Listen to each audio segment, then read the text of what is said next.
आजचा भाग खूपच जास्त जबरदस्त असा आहे, त्यामुळे व्हिडिओ शेवटपर्यंत नक्कीच बघा. सगळ्यात आधी व्हिडिओला लाईक करा, चॅनलला सबस्क्राईब करा.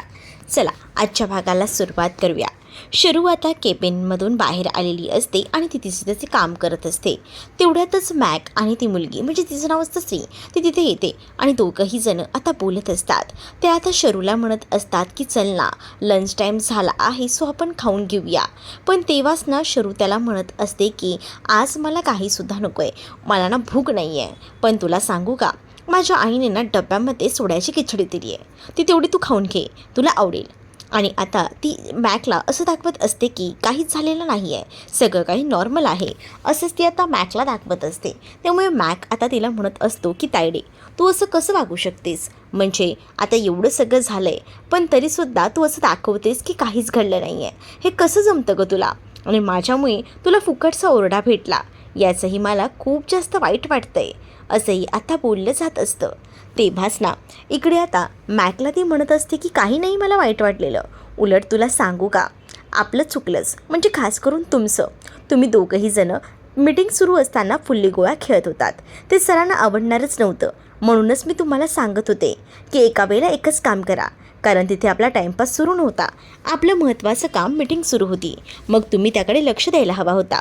आणि सरांनी ओरडलं, त्यात सरांचं काही चुकलं आहे ना असं मला तरी वाटत नाही, असंही आता शरू मॅकला बोलून समजावत असते. मॅक म्हणत असतो की हो, खरं तर माझ्यामुळे चूक झाली आहे आणि मग तुला हे सगळं काही सहन करावं लागलं आहे, त्यासाठी खरंच खरंच सॉरी, असंही बोलून तो आता तिला सॉरी वगैरे बोलत असतो.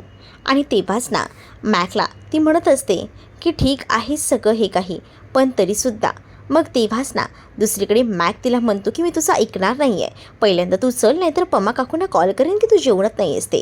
मग ती आता त्याच्यासोबत जेवायला जाते. तिचे ते पम्माने छान अशा चकल्या चिवडा बनवलेला असतो. तिला आता चकल्यांचं पॅकिंग करायचं असतं, कारण चकल्या नरम झाल्या तर, म्हणून ती आसावरीला आवाज देऊन बोलवत असते.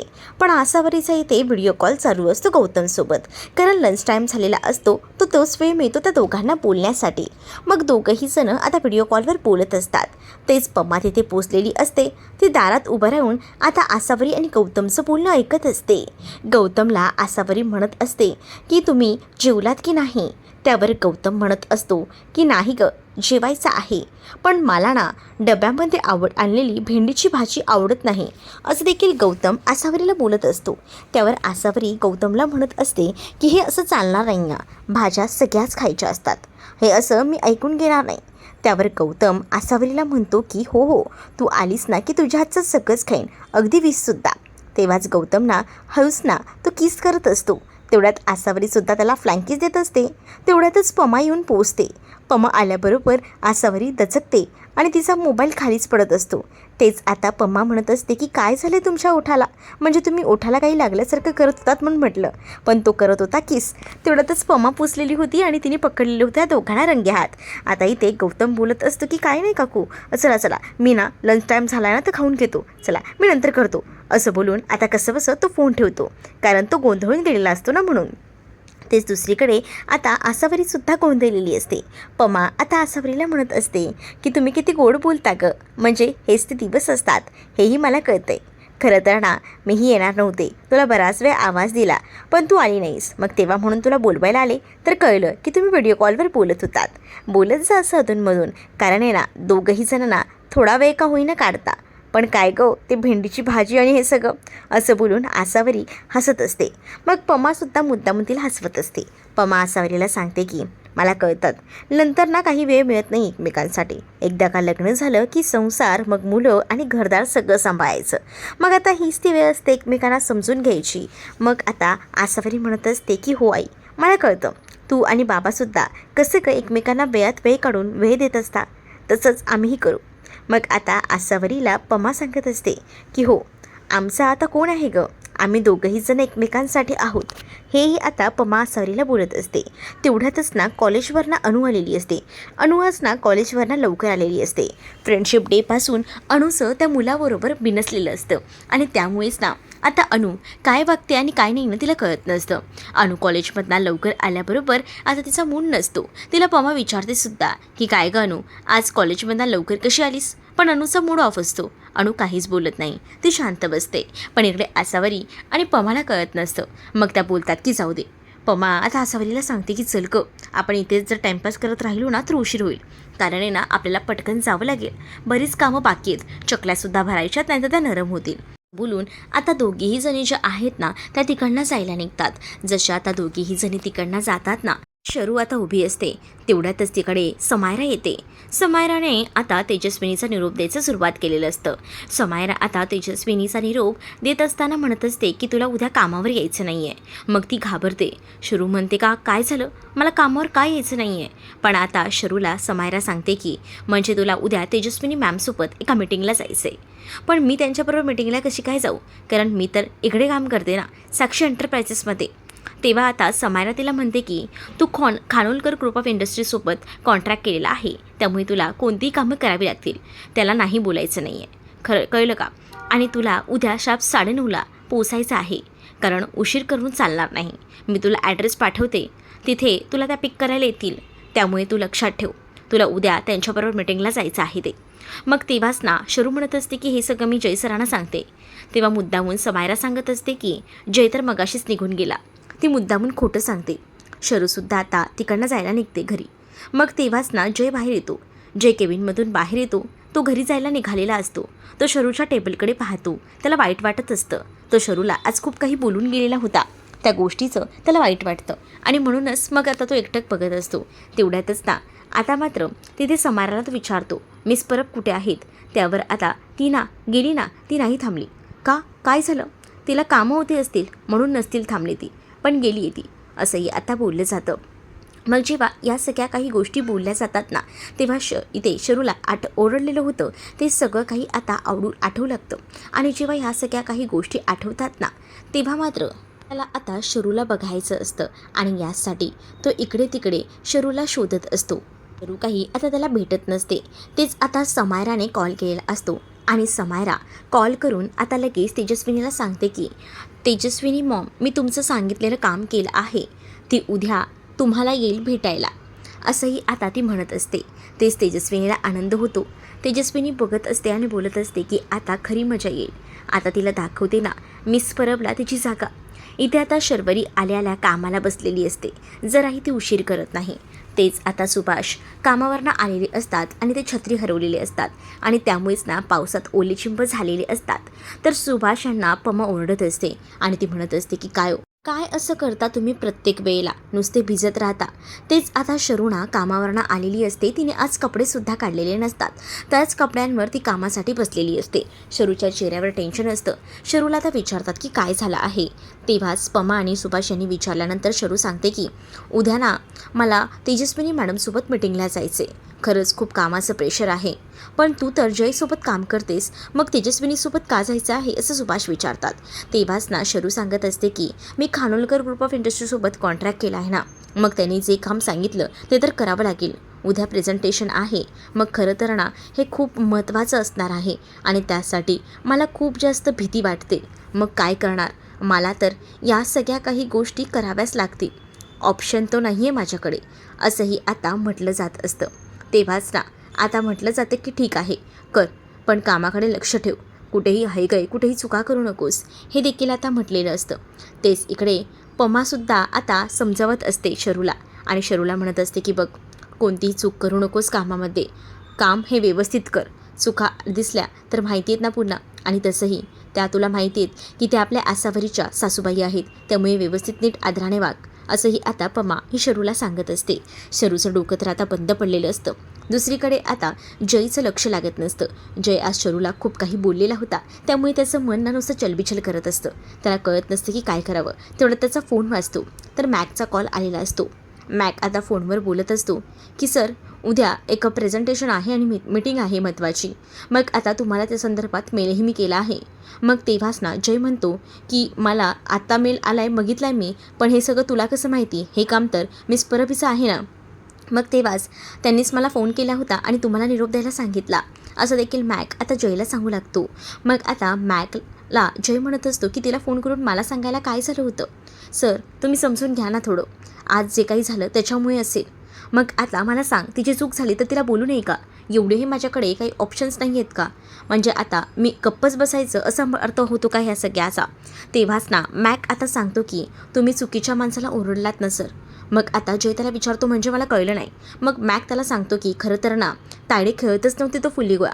खरं तर मी आणि ती ऑफिसमध्ये स्त्री नाही का, ते आम्ही दोघंही जण खेळत होतो आणि ती आमच्याकडनं ते नोटबुक खेचून घेत होते आणि तेव्हाच तुम्ही नेमकं पकडलं आणि तुमचा गैरसमज झाला की शरू फुल्ली गोळा खेळत होते. पण तिने ना माझ्यासाठी निमूटपणे तुमचं ऐकून घेतलं, कारण मीटिंगमध्ये पुन्हा काही प्रॉब्लेम्स नको म्हणून. तिला असं वाटत होतं की ही मीटिंग व्यवस्थित व्हावी म्हणून ती गुपचूपपणे तुम्ही ओरडल्यानंतर तिथून निघून गेली. मग आता इकडे जयला कळतं की तिची चूक झाली आहे. मग आता त्याला त्याची चूक लक्षात येत असते, पण आता काय ऑप्शन असतो, कारण तो खूप जास्त ओरडून गेलेला असतो ना. मॅकही आता जयला म्हणतो की सर तुम्ही खूप चुकीचं केलं आहे. म्हणजे हे चुकीचं करू नये ना, तुम्हाला समजतंय ना काय केलं आहे तुम्ही ते. मला असं वाटतं की तुम्ही तिला सॉरी बोलायला हवं. असं देखील आता बोललं जात असतं. तेव्हाच तो म्हणत असतो की ठीक आहे, मी बघतो, माझ्या परीने प्रयत्न करतो का मला करता येतील तसे. असंही आता जय हा मॅकला बोलत असतो. पण आता जयला खूप जास्त टेन्शन असतं, कारण त्याला माहिती आहे की त्याच्याकडनं चूक झाली आहे आणि ती चूक साधी सुद्धी नाही आहे, कारण खूप मोठी ही चूक होती आणि त्यामुळेच ना आता त्याला टेन्शन येत होतं. काय करावं काही सुधरत नव्हतं. तेच दुसरीकडे आता पाहायला मिळत असतं की इकडे आता मॅकने सांगितलेल्या गोष्टी जयच्या डोक्यात फिरत असतात. त्यामुळे जय ना आता एक एक करून विचार करत असतो की काय करावं काय नाही. डोकं तर बंद पडलेलं असतं, पण तो आता इथे तिथे फिरतो. नंतर त्याच्या लक्षात येतं की नाही, आपण काही झालं तरीसुद्धा पहिल्यांदा ना कॉल करूया, कॉल करून तिच्याशी बोलून घेऊया. कॉल केल्यानंतरच तिच्याशी नीट बोललं तर समजेल, असाही विचार करून ना तो आता कॉल करायला घेतो. मग आता जेव्हा इथे त्याने कॉल केलेला असतो तेव्हा मात्र शरू झोपलेली असते. शरूचा फोन सायलेंटला असतो, त्यामुळे शरूला ऐकायला जात नाही तो फोन. आता इथे जयला वाटतं की शरूला ॲटिट्यूड आला आहे आणि मग तोही चिडतो आणि विचार करतो की हिला इतका ॲटिट्यूड आला आहे का, जाऊ दे, नाही बोलायचं आहे ना, नको बोलूस, असं बोलून तो आता फोन ठेवतो. आणि जसा तो फोन ठेवतो ना तसं मात्र आता जो जय आहे तो चिडलेला असतो आणि जय इकडे तिकडे पाहू लागतो. जय आता गुपचूपपणे झोपून जातो, कारण त्याच्याकडे दुसरा पर्याय नसतो. तर दुसरीकडे मात्र आता जय झोपलेला असताना शरू सकाळी उठून पटकन निघालेली असते, कारण तिला कामालासुद्धा लवकर जायचं असतं.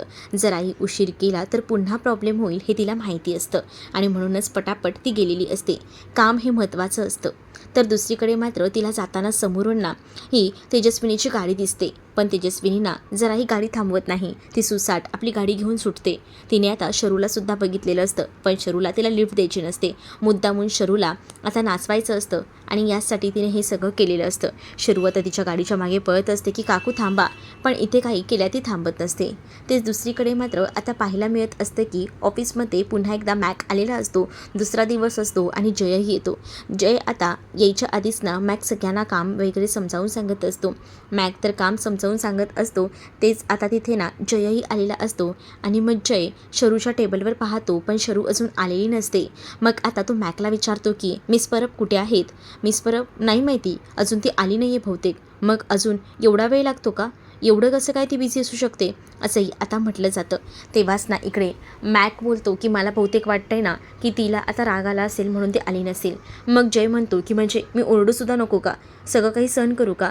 अरे जे दिसलं तेच बोललो ना मी, मला काय माहिती होतं तू फुल्ली गोळा खेळत होता ते. पण तिला या सगळ्यासाठी सॉरी बोलायला काल कॉलही केला होता, पण तिने माझा कॉलही रिसीव केला नाही. कशी असेल यार ती, असंही आता जय हा बोलत असतो. जयला आता काम असतं म्हणून तो बाहेर आलेला असतो. मग जयला आता मॅक विचारत असतो की पण तुमचं काय काम आहे बघू, शरू आली ना की बोला मग तुम्ही तिच्याशी. जयचा आता जीव कासावीस होत असतो, कारण तो तिची चूक नसताना तिला खूप काही बोलला होता आणि आज ती ऑफिसलासुद्धा आली नव्हती म्हणून त्याला करमत नव्हतं. त्यामुळेच आता त्याला आता कळत नसतं की काय करावं, कारण एकतर ती कॉलसुद्धा रिसीव करत नसते. पण त्याला हे माहिती नसतं की ती तेजस्विनीसोबत एका मीटिंगसाठी गेलेली आहे, कारण तिने काल सांगायचा विचार केला होता, पण तेव्हा समायराने सांगितलं होतं की तो ऑलरेडी निघून गेला आहे, त्यामुळे तिला सांगता येत नाही. ते दुसरीकडे आता शरू पोचलेली असते आणि काकू मी आली असं म्हणते. त्यावर तुला माहिती ना आता आपण कुठे आहोत, कामासाठी आलेलो आहोत, तर इथे काकू बोलायचं असतं का? तेव्हा ती म्हणते सॉरी मॅम. मग तेव्हाच ना तुला मी कितीचा टाईम दिला होता आणि तू किती वाजता येऊन पोचतेस? तेव्हा शरू म्हणत असते की मी लवकर निघाले होते, समायराने मला सांगितलं होतं त्या लोकेशनवर मी थांबले होते, पण तुम्ही तिथे आलात नाही. मग तेव्हाच ना समायराने सांगितलेलं तू मला सांगतेस का?